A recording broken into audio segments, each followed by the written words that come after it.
Você já reparou como a grama do vizinho às vezes é muito mais verde? Só que quando a gente para ver e para entender o custo que ele tem para manter ela assim verdinha, aí a gente repensa sobre essa ideia. As pessoas olham empresários ou alguns profissionais e pensam o seguinte: se eu tivesse o dinheiro que ele tem, se eu tivesse a estrutura que ele tem, se eu tivesse a equipe que ele tem, eu faria a mesma coisa ou até melhor, faria diferente. Só que ela não para pensar o quanto ele investe naquilo ali. O quantas vezes ele fica uma noite dormindo mal, pensando naquilo ali, o investimento de tempo, de dinheiro, para que ele consiga estruturar aquilo ali. Estamos falando aqui de pessoas e profissionais, empresas que realmente são referência dentro daquilo que talvez você entenda ser o ideal. Há um tempo atrás, mais ou menos aí, uns 14, 15 anos atrás, eu estava numa situação em que eu não conseguia dar um jeito na gestão de pessoas. Eu estava com dificuldade sobre isso. O que eu fiz? Eu observei uma empresa da qual eu tinha um amigo que era um dos gerentes que cuidavam de mais de 100 pessoas, entre administrativo e vendedores.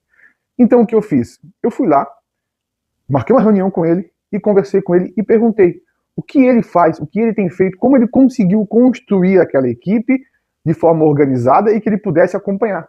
Em vez de eu achar que a empresa dele era assim só porque era uma empresa grande, tinha pessoas e tinha o dinheiro, não, eu fui questionar como ele conseguia administrar isso aí, como ele conseguia fazer com que essas pessoas estivessem envolvidas.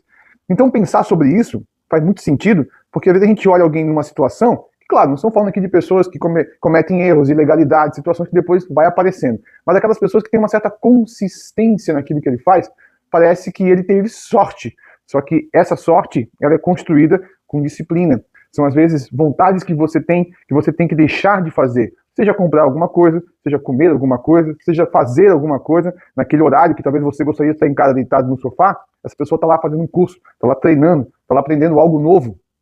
Então, quando a gente pensar assim, tenta observar o que será que esse vizinho está fazendo, né? Porque alguns vizinhos podem ter grama sintética. E aí, com o tempo, ela não vai ficar assim tão boazinha. Mas, se você tiver a vontade e o desejo de ter algo similar a ele, conheça os caminhos, conheça o que você precisa fazer e se você se dedicar, se você se empenhar e tiver disciplina, com certeza você vai conseguir.